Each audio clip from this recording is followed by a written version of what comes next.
కూకట్పల్లి సహస్ర హత్య కేసులో సంచలన విషయాలు వెలుగులోకి వస్తున్నాయి. భవనంలో ఉన్న వాళ్లే బాలికను హత్య చేసినట్లు పోలీసులు అనుమానం వ్యక్తం చేస్తున్నారు. చేతబడి కోసమే బాలికను హత్య చేసి ఉండొచ్చని అనుమానిస్తున్నారు. గొంతుపై 7 సార్లు పొడిచినట్లు పోలీసులు గుర్తించారు. బాలికకు తెలిసిన వాళ్లే హత్య చేశారని పోలీసుల నిర్ధారణ వచ్చినట్లు తెలుస్తోంది. హత్య జరిగిన రోజు భవనం వైపు కొత్త వాళ్లెవరూ రాలేదని గుర్తించారు.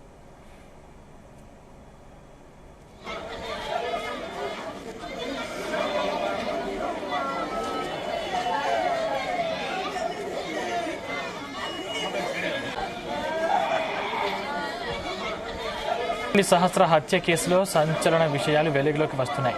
భవనంలో ఉన్న వాళ్లే బాలికను హత్య చేసినట్లు పోలీసులు అనుమానం వ్యక్తం చేస్తున్నారు.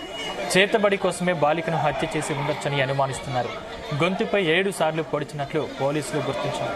బాలికకు తెలిసిన వాళ్లే హత్య చేశారని పోలీసుల నిర్ధారణకు వచ్చినట్లు తెలుస్తోంది. హత్య జరిగిన రోజు భవనం వైపు కొత్త వాళ్లెవరూ రాలేదని గుర్తించారు.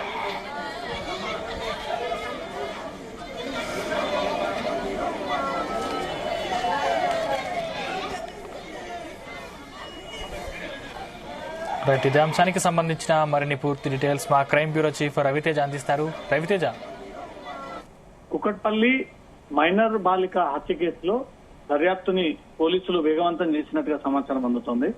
ఆ భవనంలో ఉన్నటువంటి వ్యక్తులే ఈ హత్య చేసి ఉండవచ్చు అనేది మాత్రం ప్రాథమికంగా పోలీసులు అనుమానిస్తా ఉన్నారు.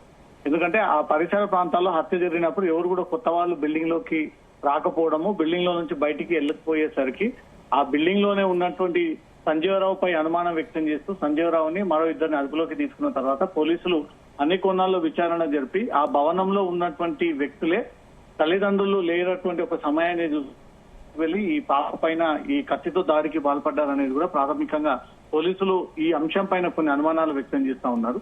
దానికి తోడుగా చేతబడి కారణంగానే ఈ బాలికను హత్య చేసి ఉండవచ్చు అనే దానిపై కూడా పోలీసులకు ఇంకొన్ని అనుమానాలు వ్యక్తమయ్యాయి. బాలిక ఒంటిపైన 20 చోట్ల గాయాలు ఉండడం పోలీసులకు తీవ్ర అనుమానంగా ఈ కేసు దర్యాప్తు కనబడతా ఉంది. గొంతు పైన ఒక్క చోటనే సుమారు 9 కత్తిపోట్లు ఉన్నట్టుగా కూడా పోస్ట్ మార్టం రిపోర్టు పోలీసులకు అందడం జరిగింది.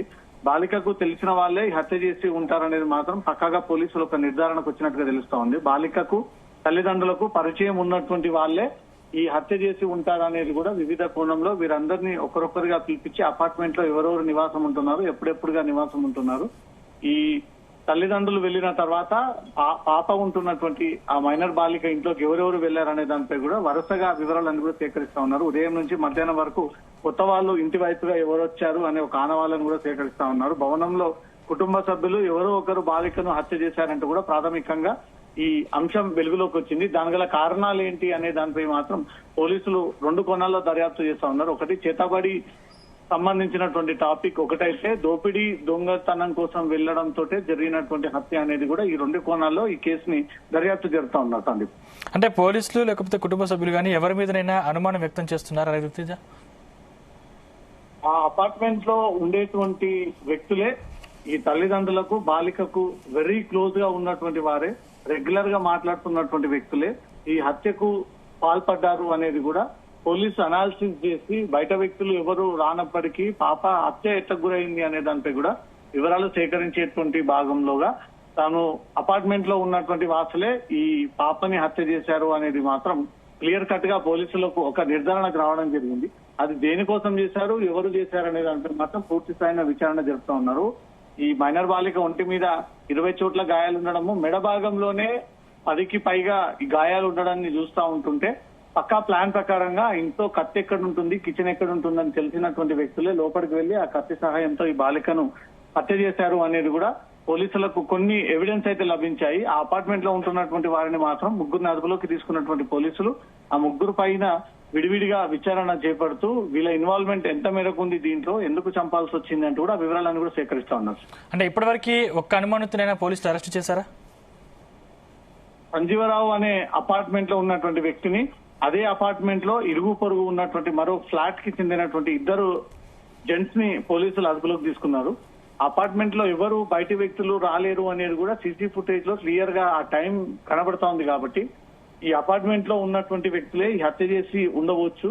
అది కారణం చేతబడి వ్యవహారం అని ఒకటైతే, దొంగతనం కోసం ఒకటి అనేది 2 కోణాల్లో ఈ దర్యాప్తు చేపడతా ఉన్నారు.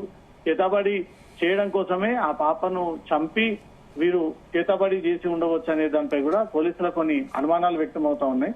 మొత్తం 20 పైగా కత్తిపోట్లు ఉండడము, దాంట్లో మెడ భాగంలోనే 10 కత్తిపోట్లు దారి తీసి ఉండడం కాబట్టి ఇది తెలిసిన వ్యక్తులే చేశారు, అది అపార్ట్మెంట్ వాసులే చేశారు అనేది ఒకటికి వచ్చారు. ఎవరై ఉంటారు అనేది మాత్రం దర్యాప్తు సాగుతోంది. రేపటిలోపు కుకట్పల్లి ఈ హత్య కేసుకు సంబంధించి ఒక క్లారిటీ రావడంతో పాటు మీడియా సమావేశం ఏర్పాటు చేసి ఈ కేసుని మొత్తం ఫైనల్ గా ఒక కంక్లూడింగ్ వచ్చి ఈ మీడియా ముందు ఈ పోలీసులు వివరాలన్నీ కూడా వెల్లడించేటువంటి ఛాన్స్ ఉంది. Right, thank you Raviteja.